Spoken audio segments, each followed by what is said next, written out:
Когда у человека кашель, можно ли пить вот блокираторы кашля? Опять же, вирус бывает разный. То есть что ей движет этой ворсинкой? Вот они вот такого вида ворсинки. Оп, и визуализировались, материализовались. Где еще? Да где Да угодно. где угодно. Ворсинки в бронхах, они, получается, вот эту слизь продвигают по отношению, по направлению к глотке. То есть организм сам дает рефлекс, что нужно движение, нужно кровоснабжение, нужно питание.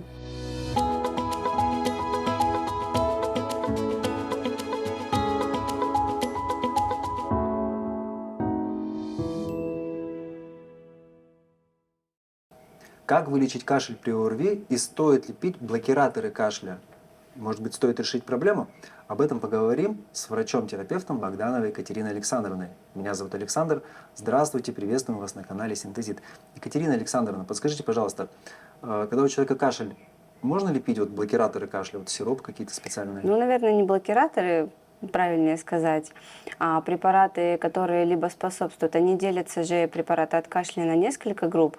Это препараты, которые способствуют либо разжижению мокроты, улучшению клиренса, то есть отхождению мокроты, расширению бронхов, то есть способствует как раз-таки снятию спазма. И есть препараты, которые блокируют кашлевой центр в головном мозге, да? То есть, соответственно, кашель бывает разный, и лечение кашля должно быть разное, в зависимости от его этиологии, то есть причины. Хорошо, ну допустим, мы сегодня рассматриваем кашель при остром респираторном вирусном заболевании или ОРВИ, да, то есть почему он возникает, в принципе, этот кашель? Опять же, кашель – это защитная реакция. Организму необходимо отторжение того биоматериала, который воспроизводят наши клетки. Собственно, образуется мокрота, и ее нужно утилизировать. Мокрота – это следствие как раз-таки продукта, это последствия действия вируса. Опять же, защитная реакция. Мокрота бывает разная. Мокрота бывает слизистая, гнойная. И причина бывает кашля разная. Вирус, бактерия, вирус. Опять же, вирус бывает разный. Сейчас, если можно, да, об этом вспомнить здесь, это коклюш. Значит, инфекции эти никуда не делись. И тут будет одна причина кашля, что это будет раздражение как раз-таки дыхательного центра. А если это обычный ОРВИ, как правило, здесь влажный кашель и избыточная выработка слизи, и здесь как раз-таки нужно разжижить эту мокроту, чтобы она вышла легче. И бывает, допустим, аллергический кашель. Это когда идет спазм бронхов, и нам нужно расширить, чаще всего это гормональные препараты применяют, расширяют дыхательные пути, мокрота спокойно выходит. То есть тут достаточно такая сложная тема. Какой еще бывает кашель? Кашель бывает вследствие, так скажем, глистной инвазии. Очень часто причиной кашля, особенно трудоспособный возраст, детки этим страдают, это глистная инвазия. Это забросы с пищевода. Очень часто ищут люди причину, а бывает, что сфинктер между пищеводом и желудком смыкается не полностью, происходит запрос, раздражение верхних дыхательных путей, и люди кашляют. Поэтому, если у человека есть кашель, да, безусловно, если это ОРВИ, как правило, у всех есть какие-то любимые сиропчики, 2-3 дня люди это пользуются, пьют.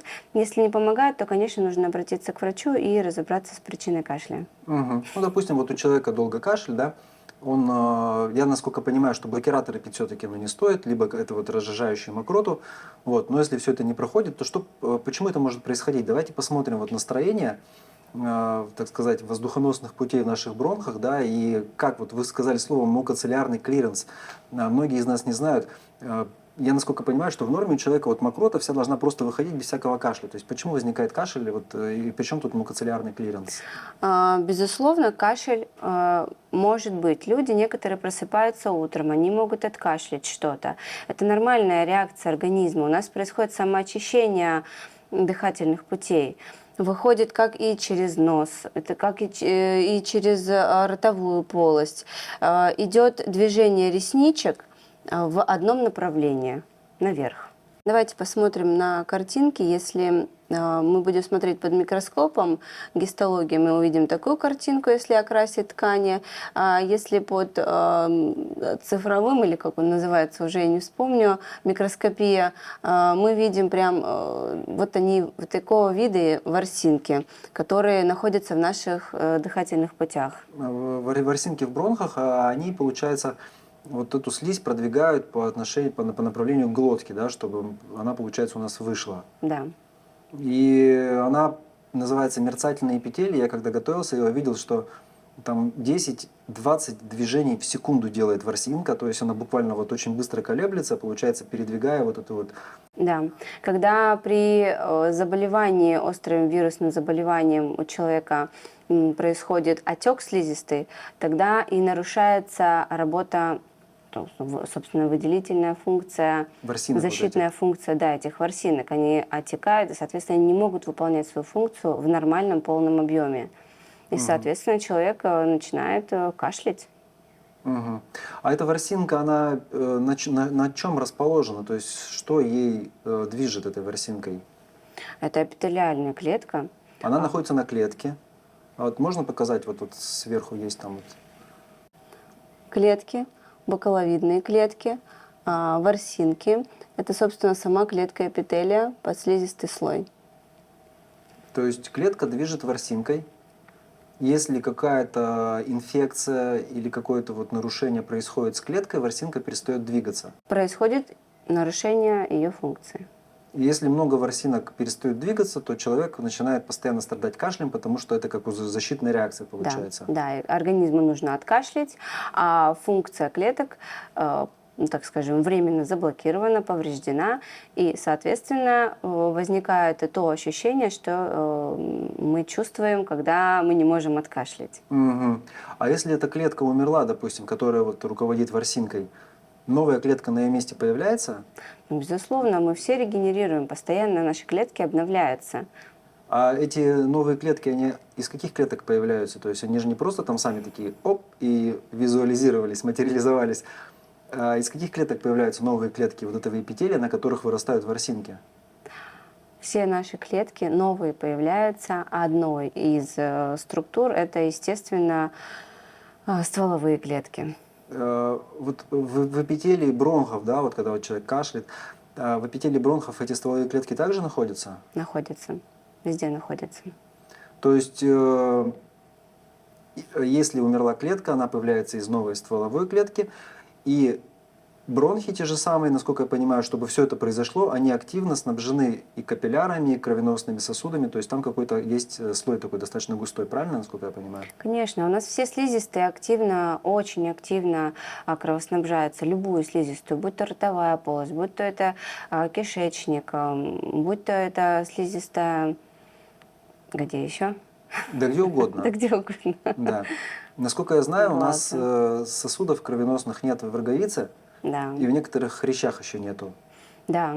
Да, все Да. остальные ткани, они обильно снабжены Там сосудами. питание проходит методом диффузии, то есть подходят к поверхности питательные вещества, проникают через поверхность мембраны, и таким образом, чем больше, соответственно, если мы берем сустав, тем больше движения в суставе, тем больше идет кровоснабжение.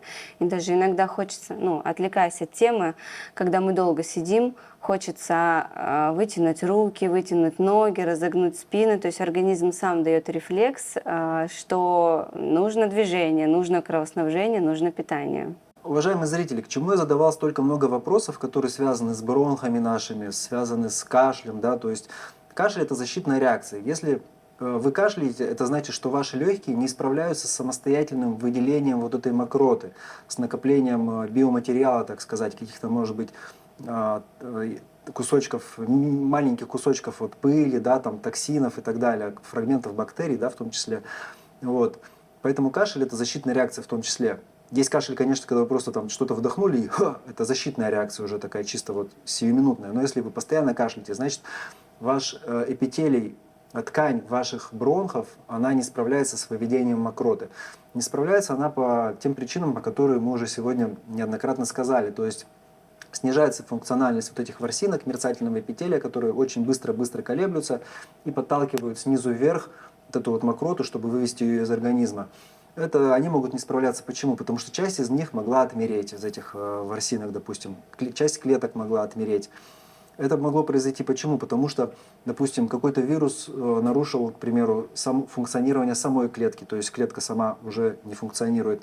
Это может произойти потому, что, допустим, у вас густая кровь, и капиллярчики, которые подводятся к этой клетке, они также забиты, она перестала получать кислород и просто отмерла, и таких клеток много. И это все очень связано с синтезитом. Почему? Потому что синтезит восстанавливает кровоснабжение всех клеток нашего тела. Они начинают получать нормальное кровоснабжение. И если вам нужны, вашим бронхам нужны новые клетки, чтобы вот бронхи вырастили новые клетки из тех стволовых клеток, которые находятся у вас в бронхах из базального слоя, да, то организм может это сделать при помощи синтезита гораздо быстрее. Почему? Потому что он не только восстанавливает кровоснабжение, но он еще и увеличивает количество стволовых клеток, позволяет восстановить природное значение стволовых клеток, природное количество стволовых клеток. Поэтому благодаря многим этим факторам, действуя как на кровь, так и на стволовые клетки, у человека восстанавливается нормальная структура вот этого мерцательного эпителия, восстанавливается работа мукоциллярного клиренса, то есть той системы, которая вычищает наши бронхи.